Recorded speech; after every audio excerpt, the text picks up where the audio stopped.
अंबोली हे निसर्गप्रेमींचे अतिशय आवडीचे ठिकाण. तसेच या ठिकाणाला धार्मिक व आध्यात्मिक महत्त्वही आहे.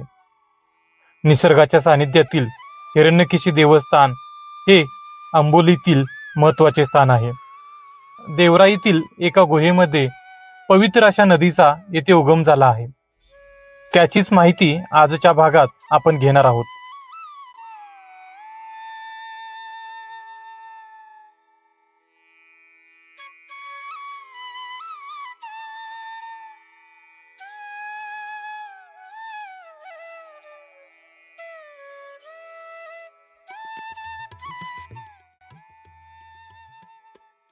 नमस्कार मित्रांनो, मी वैभव तीर्थवैभव चॅनलच्या या नवीन भागात आपल्या सर्वांचं स्वागत करतो. आज आपण आलो आहोत अंबोलीत.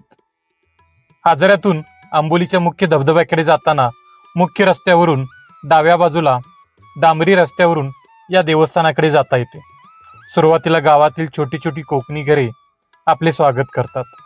उंच सखल आणि वळणावळणाचा हा डांबरी रस्ता जंगलाच्या मधून आपल्याला या मंदिराकडे घेऊन जातो. या ठिकाणी भाविकांसाठी भल्या मोठ्या पार्किंगची सोय करण्यात आली आहे. पार्किंगमध्ये गाडी पार्क केल्यानंतर आपण चाललो आहोत मंदिराकडे.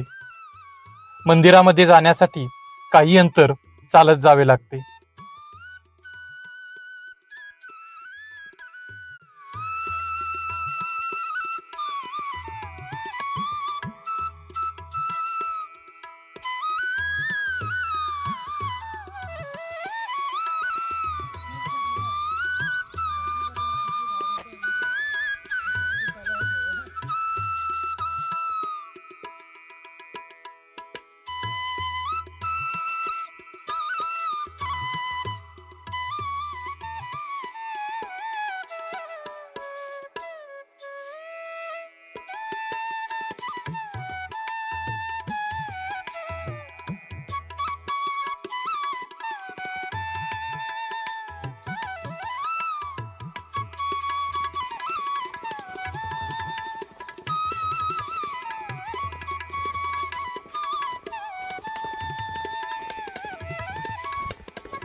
या रस्त्यावर पेविंग ब्लॉक बसवण्यात आलेले आहेत. अतिशय पवित्र स्थळांपैकी हे स्थान आहे.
हे मंदिर गुहेतच आहे. त्या गुहेलाच पुढच्या बाजूला बांधकाम करून हे मंदिर उभारण्यात आलेलं आहे. या गुहेतूनच नदीचा उगम झालेला आहे. ही गुहा साधारणपणे 250 ते 300 मीटर लांब आहे.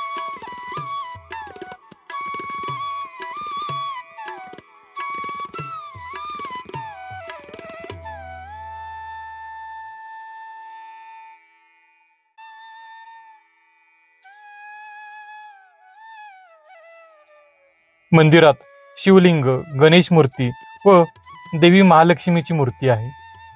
या अतिप्राचीन गुहेतून पाण्याचा प्रवाह सातत्याने वाहत असतो. अगदी उन्हाळ्याच्या दिवसातही येथून वाहत असलेला प्रवाह आपण या व्हिडिओमध्ये पाहू शकता. या वाहत्या प्रवाहामुळे मंदिरासमोरील पाण्याचे कुंड नेहमी भरलेले असते. हिरण्यकेशी नदी आंबोलीतून कोल्हापूरच्या आजरा तालुक्यात प्रवेश करते. तेथून गडहिंग्लज शहर ओलांडून कर्नाटक राज्यात जाते. कोकणातील सिंधुदुर्ग जिल्ह्यात उगम पावणारी आणि पश्चिमेकडे समुद्राकडे न जाता पूर्वेकडे जाणारी ही एकमेव नदी असावी. या मंदिराचा परिसर अतिशय शांत व निसर्गरम्य आहे. पावसाळ्यात या परिसरातील वातावरण आणि निसर्ग अधिकच खुलते. हा परिसर धार्मिकदृष्ट्या जितका महत्त्वाचा आहे तितकाच पर्यावरणाच्या दृष्टीनेही संवेदनशील आहे.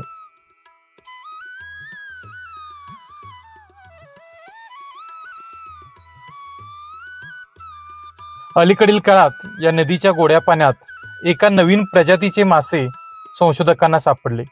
संशोधकांनी माशांच्या या जातीला स्पिचुरा हिरण्यकेशी असे नाव दिले.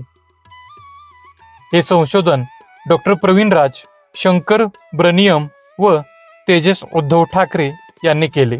माशाच्या या नवीन जातीच्या संशोधनामुळे आंबोलीचे पर्यावरणदृष्ट्या असलेले महत्त्व पुन्हा अधोरेखित झाले आहे.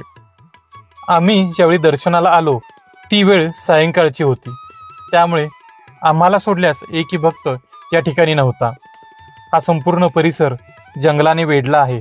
त्यामुळे आपण जाताना कृपया एकटे दुकटे जाऊ नका. तसेच सूर्यास्तानंतर अंधार झाल्यानंतर या परिसरात थांबू नये याची काळजी घ्यावी.